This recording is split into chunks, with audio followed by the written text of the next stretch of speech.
What's going on, dudes and dudettes? So, yes, the Chargers officially signed Khalil Mack, so that trade is official, which is nice. Then they also, but I did not find out if they did restructure his deal or not to create more cap space. They did something else. I'll talk about that later. That created more, but yes, hopefully they do work something out. So, we'll see. And they also did officially sign a couple other guys that they recently made some deals with before the temporary dead period before free agency officially started today. Was Sebastian Joseph Day. He was a defensive lineman for the Rams recently. He's been a pretty good, solid defensive line player and was recently coached by Brandon Staley, our new head coach, going into his second year. So yeah, he knows and is familiar with him a lot, so that's good. And then they also signed Austin Johnson, who was recently with the New York Giants. I believe he was drafted by the Titans. He didn't really do all that great first couple years, but especially this last season, his numbers jumped up. I think he had more stats in every single category this last year compared to all his 3 or 4 other years prior combined. So hopefully that was more about him getting more playing time and him getting better and producing instead of just being a contract year. So that we're hoping for. It was only like a 2-year, $10 or $14 million deal, so nothing too crazy. I think Joseph Day was kind of similar, maybe 2, maybe a year, maybe 3, forget. So nothing too crazy for these guys, but does kind of mean they might be going a different direction in the draft.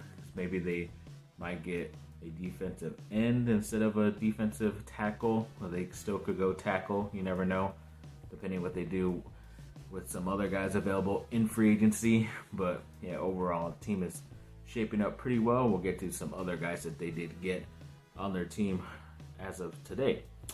Then USC's running back room just got a little bit lighter with Brandon Campbell stating he's entering the transfer portal. He was only at USC for 1 year, but he did graduate high school a year early and was able to get on campus and stuff last season and had some plays, but didn't really play all that much. And then I guess he just finally realized that with the 3 transfers that pretty much came while he was there, one last year, Darwin Barlow is still there, Travis Dye, Austin Jones recently transferred this offseason, and then with Raleek Brown, a 5-star running back from Mater Dei coming in during the summer. I guess he kind of figured he was going to end up leaving, so might as well just do it now instead of waiting. But we'll see how his future holds, see what he could do with another team. Just hope it's nothing close by or a rival. So yes, good luck to him, and we'll see how that turns out. Then also Evan Mobley of the Cleveland Cavaliers, and also by way of USC, recently had a pretty nice career high game of 30 points the other day in a victory, and that was like the same day they gave out like a bobblehead of him for the fans in the stadium, which is pretty cool. And I guess he supposedly didn't know, but I think he knew, so that's why he had to set the new career high, which is pretty cool. So congrats to Evan Mobley. Then Mike Bone, the athletic director of USC, was recently named the athletic director of the year in all of college sports, pretty much all of college, basically. It's pretty nice just because I guess they're kind of rewarding him for what he was able to pull off, getting one of the top college football coaches around into his school, having a good president and all this other stuff, and all these other getting away through all these allegations and all this other crap that's happening around USC. He's been doing a pretty good job along with him and President Carol Folt as well. They've been doing a really good job, so hopefully nothing but the best for all of them in the future. Then yes, as I mentioned, the Chargers, they did re-sign, or they are making a deal with their recent backup quarterback Chase Daniel. He's going to be coming back for another year, around $2 million.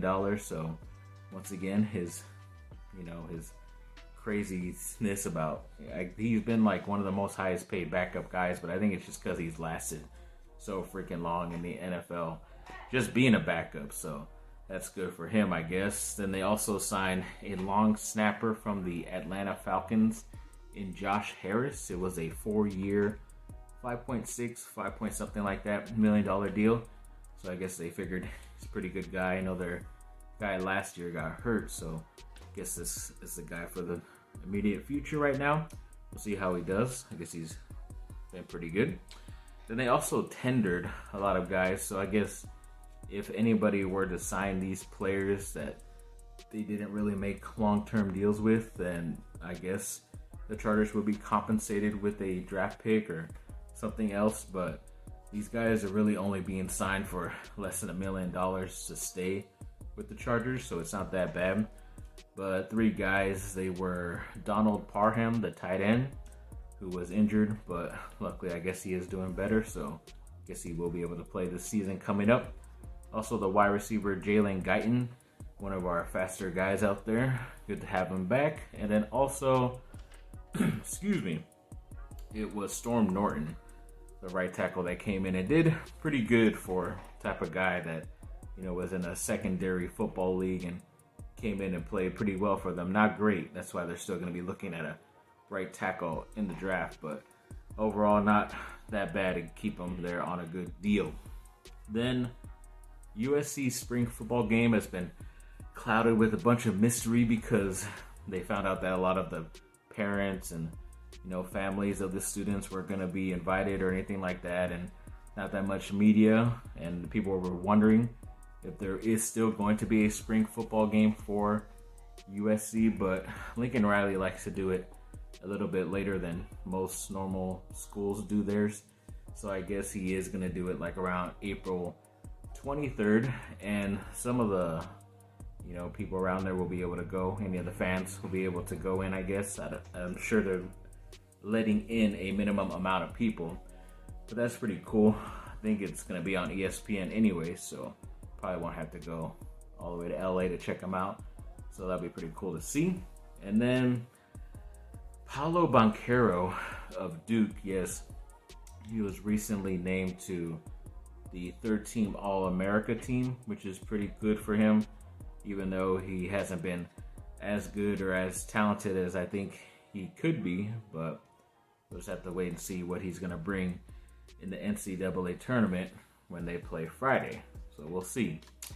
Then speaking of Duke, Kyrie Irving of the Brooklyn Nets, he once again dropped a really high, I think we talked about him dropping 50-something the other day, and then just yesterday, I think it was, he dropped 60 points on the Orlando Magic, which is pretty crazy. I think he was like 8 for 12 from the three-point line, something like that. And just weird because I think New York hasn't lifted their unvaccinated people thing where he can play at home.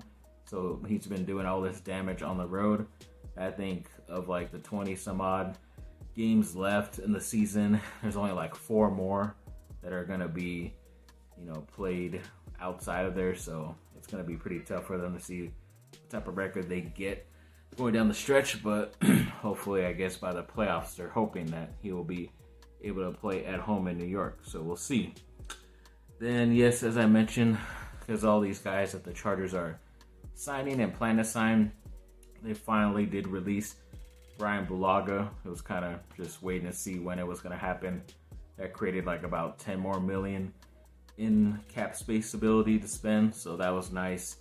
And they also, I think that they should go after a couple of these guys that were recently released from their teams that I think could be pretty good guys, whether coming off the bench or even starting for them. A guy like Miles Jack, who I just know him because he was a terror while he was at UCLA, one of the better, more athletic guys that they've ever had, that USC has ever had to play against, because he played both offense and defense while at UCLA, and he's been primarily as a linebacker in the NFL. He's been pretty solid, not great, but if he could be your backup linebacker, I think that's a good get, because you get him for pretty cheap, I believe. And then also Austin Hooper, who's a tight end who just 2 years ago, he had a great year, probably because it was a contract year with the Falcons. It could be a year or two ago, but yeah, for some reason when he signed with Cleveland, it was a pretty big deal, but all they did was really use him for blocking and not using his offensive ability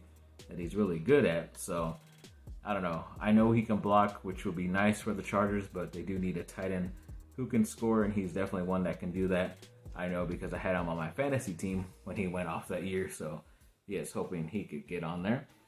Then to finish this off, yes, the Anaheim Ducks made a trade right now, right before the trade deadline.